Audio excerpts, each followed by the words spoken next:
আসসালামু আলাইকুম। সবাই কেমন আছো? বাইরে অনেক ঠান্ডা। আসলে বাইরে একদম টিকাই যাচ্ছে না, এত পরিমাণ ঠান্ডা পড়েছে। তো এত ঠান্ডার মাঝেও আজকে অনলাইনে আসলাম তোমাদের জন্য। আসলে তোমাদের রেজাল্ট কার্ড করতেছিলাম, যে 1 তারিখে তোমাদের রেজাল্ট দেওয়া হবে সেই জন্য। তো চিন্তা করলাম যে কার্ড বানার পাশাপাশি একটু একটা অঙ্ক দিয়ে দিই তোমাদেরকে। তো তোমরা একটু করো বাসায়, অনেক দিন হয়ে গেল হয়তো বা অঙ্ক কেউ করো না। তো আজকে তোমাদের জন্য একটা অঙ্ক নিয়ে আসছি। এই অঙ্কটা তোমাদের সবার জানা, কারণ এই অঙ্কটা পরীক্ষায় আসছিল। তোমরা 5 নম্বর অঙ্কটা অনেকে, মানে ধরতে গেলে এটা কেউই দেয় নাই। হ্যাঁ, হাতে গোনা দুই একজন খালি ক খ টাচ করছে, কিন্তু নাম্বার কেউ টাচ করেনি। তো এই জন্য ওই অঙ্কটাই সলিউশন করা দেওয়ার জন্য আসলাম। নাম্বার অঙ্কটা আজকে শুধু এই নাম্বার অঙ্কটাই সলিউশন করাবো এইখানে। যে দেখো, লেনদেনগুলোর ভিত্তিতে ফেরদৌসির নগদ উদ্বৃত্তের পরিমাণ 31 মার্চ 2018 তারিখের নির্ণয় করো। মানে বলছে যে আমরা সাধারণত নগদান বই প্রস্তুত করি, করা হয় পুরো বছর শেষ পর্যন্ত, মানে শেষে গিয়ে। তাই এখানে 31 মার্চ মানে বছর না, মানে মাস শেষ করা পর্যন্ত, তাই 31 মার্চ বলা হয়েছে। নগদ উদ্বৃত্ত মানে হচ্ছে নগদ ব্যালেন্সটা। আমরা জানি নগদান বই শেষে কিন্তু ব্যালেন্স বের হয়, সেই ব্যালেন্সের কথা বলছে। ডিরেক্টলি এখানে কিন্তু বলা নাই যে নগদান বই করো বা 1 ঘরা 2 ঘরা 3 ঘরা, জাস্ট নগদ উদ্বৃত্তর কথা। নগদ উদ্বৃত্ত সাধারণত খতিয়ানের মাধ্যমেও বের করা যায়, কিন্তু যেহেতু অঙ্কর প্যাটার্নটা দেখে, অন্যান্য আদার্স কোশ্চেনগুলো দেখে কিন্তু বোঝা যাচ্ছে যে এটা নগদান বইয়ের মাধ্যমেই বের করতে হবে। ঠিক আছে, তাহলে আমরা নগদান বই করবো। এখন কথা হচ্ছে নগদান বই চার প্রকার। যাই হোক, নর্মালি আমরা 1 ঘরা 2 ঘরা 3 ঘরা করি, আর খুচরা নগদান বই এটা আমাদের ইন্টারে করতে হয়, এখানে করতে হয় না। তো যাই হোক, এখন দেখো এখানে অঙ্কগুলো পড়ে দেখতে হবে যে এটা কোন ঘরায় যাবে, 1 ঘরা 2 ঘরা নাকি 3 ঘরায় যাবে। তো অঙ্কগুলো পড়ে যতটুকু দেখা যায়, দেখো যে নগদ জের 7,500 টাকা। সুমনের নিকট হতে নগদে ক্রয় 4,000 টাকা। মার্চ 8 পণ্য বিক্রয় 5,000 টাকা। মার্চ 10 চেয়ার ক্রয় 3,000 টাকা। মার্চ 18 আরিফকে পরিশোধ 2,500 টাকা। মার্চ 20 আমি এখানে মার্ক করে রাখছি, এটা একটি ইম্পর্টেন্ট লাইন। তাই যে মার্চ 20 যে আসবাবপত্রের ওপর অবচয় 300 টাকা। আর মার্চ 25 যে উত্তোলন 1,000 টাকা, অর্থাৎ উত্তোলন 1,000 টাকা, মালিক উত্তোলন করেছে এটা। আর মার্চ 28 যে বেতন পরিশোধ কত, 1,500 টাকা। এখন আমাদের নাম্বারে বলছে যে নগদ ভিত্তিতে নগদ উদ্বৃত্তের পরিমাণ নির্ণয় করতে বলছে। এটা আমরা নগদান বইয়ের মাধ্যমেই করবো। এখন 1 ঘর নগদান বই হবে, কারণ দেখো এইখানে কোনো লেনদেন পড়ে, এতগুলো লেনদেন পড়লাম, এখানে কোনো লেনদেন পড়ে আমরা এটা বুঝতেই পারলাম না যে এখানে আসলে, মানে বুঝতে পারলাম যে এখানে কোনো ব্যাংকের লেনদেন নেই। হ্যাঁ, কোনো ব্যাংক সংক্রান্ত কোনো লেনদেন নেই।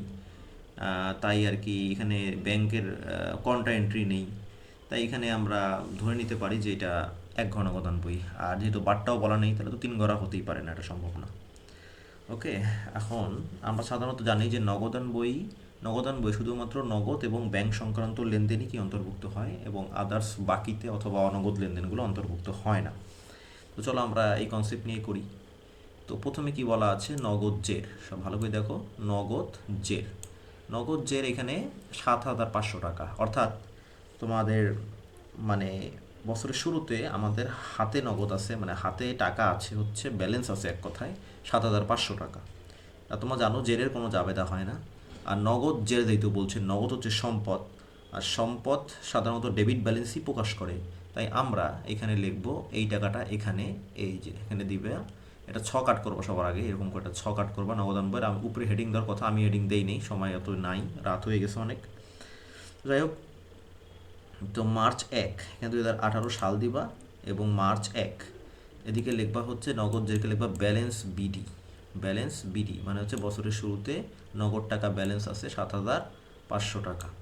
এটা ডেবিট দিকে। কেন ডেবিট দিকে? কারণ নগদ হচ্ছে সম্পদ, সম্পদ সর্বদা ডেবিট ব্যালেন্সই প্রকাশ করে। তাই ডেবিট দিকে ব্যালেন্স বিডি আকারে এই যে নগদের ঘরে টাকাটা লেখা হয়েছে 7,500 টাকা।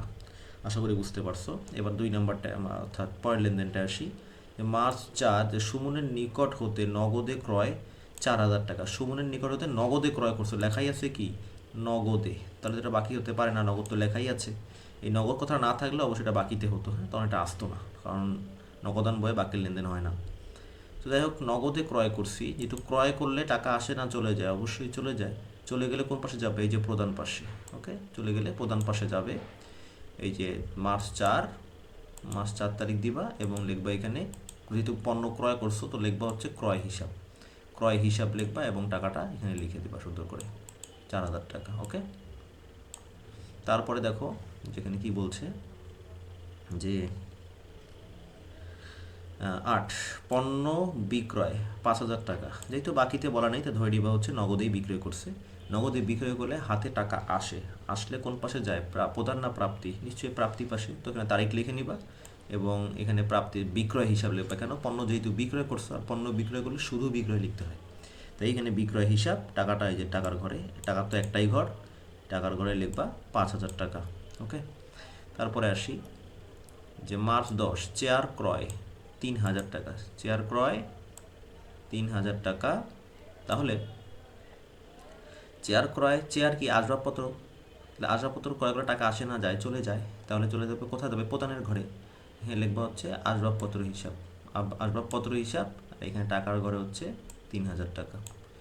তারপরে আসি আরিফকে পরিশোধ, আরিফকে পরিশোধ 2500 টাকা। ওকে, আরিফকে পরিশোধ 2500 টাকা। আমরা সাধারণত যে ব্যক্তিকে টাকা পরিশোধ করি সে ব্যক্তি হচ্ছে, সাধারণত বলছি, সাধারণত যে ব্যক্তিকে টাকা পরিশোধ করি সেই ব্যক্তিকে আমরা পাওনাদার ধরে নিতে পারি। ঠিক আছে, তাহলে এই আরিফ কিন্তু আমাদের পাওনাদার, একে টাকা পরিশোধ করছি, যেহেতু টাকা পরিশোধ করে টাকা আসে না চলে গেছে, অবশ্যই চলে গেছে, তাহলে কোন দিকে যাবে, প্রধানের ঘরে যাবে, এই যে প্রধান পাশে যাবে, এই যে আরিফ হিসাব, প্রধান ঘরে আরিফ হিসাব, আরিফ হিসাব টাকাটা কোথায় 2500। তো অনেকে এখানে আরিফের বদলে পাওনাদার হিসাব আরিফ লিখলেও হবে, কোনো অসুবিধা নেই। তারপরে আসি উত্তোলন, ঠিক আছে, উত্তোলন 1,000 টাকা, অর্থাৎ এই উত্তোলনটা কে করছে, আমরা করছি না মালিক করছে। এখন দেখো খালি উত্তোলন লেখা আছে, তার মানে তার মানে কি হলো যে যে আমার টাকা তো আমি নিশ্চয়ই উত্তোলন করবো না, কারণ আমার টাকা তো আমার ক্যাশেই আছে, আমাকে তো উত্তোলন করতে হবে না। তাহলে এইখানে কে উত্তোলন করবো, নিশ্চয়ই এটা মালিক উত্তোলন করেছে, তাহলে এটা যে মালিক উত্তোলন করেছে।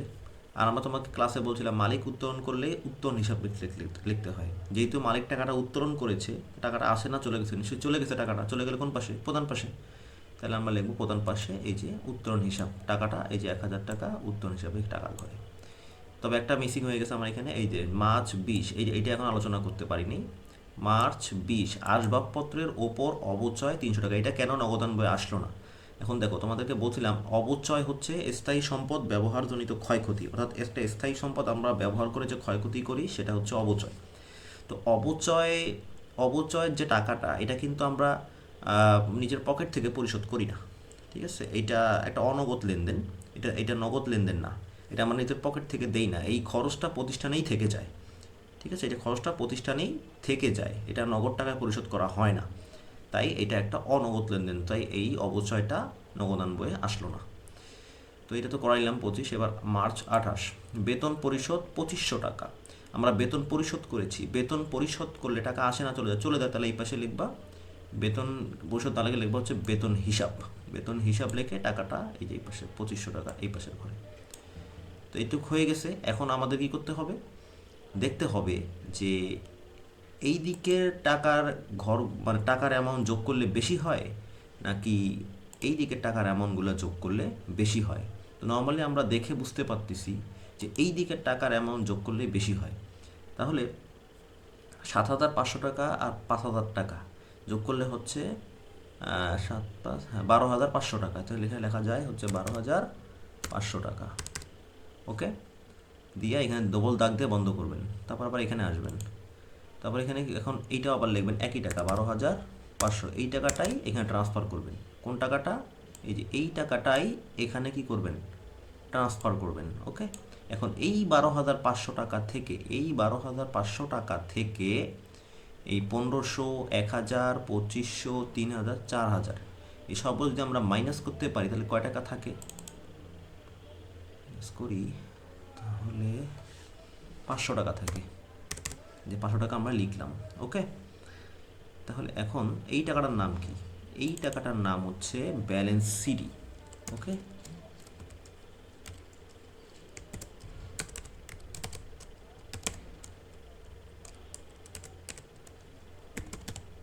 ব্যালেন্স সি হচ্ছে ডি, এই টাকাটার নাম হচ্ছে ব্যালেন্স সিডি, আর ব্যালেন্স সিডি সবসময় মাসের শেষ তারিখে হয়।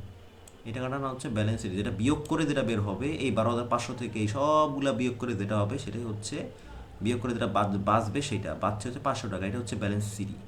এটা হচ্ছে কি ব্যালেন্স সিডি, আর ব্যালেন্স সিডি সবসময় মাসের কয় তারিখে হয়? শেষ তারিখে হয়, এই 31, ওকে, শেষ তারিখে। এখন যদি তোমাদের শিখেছিলাম যদি সিডি এই দিকে হয়, বিডি হবে তার বিপরীত দিকে, বিপরীত দিকে নিচে, ওকে। তাহলে আমরা এখানে লিখতে পারি না ব্যালেন্স বিডি,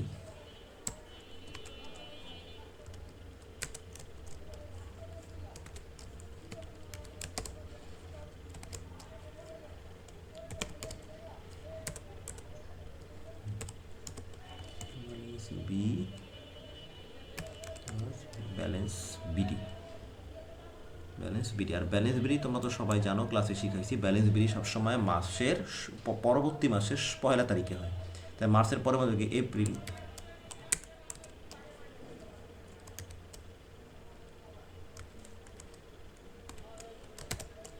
এপ্রিল 1, ওকে,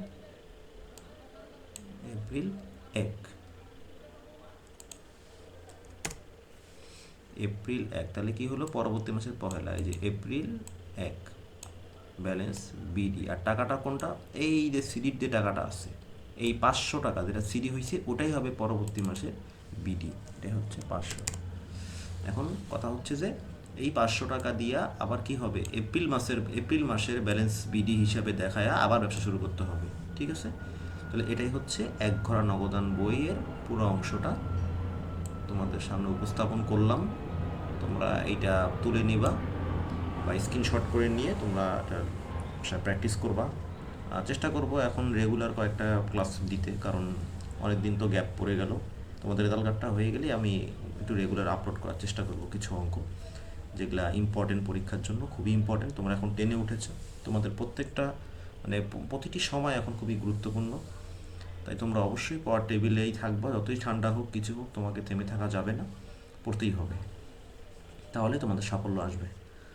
তো তোমাদের জন্য শুভকামনা থাকলো। আজকে এ পর্যন্তই। আসসালামু আলাইকুম রহমতুল্লাহ।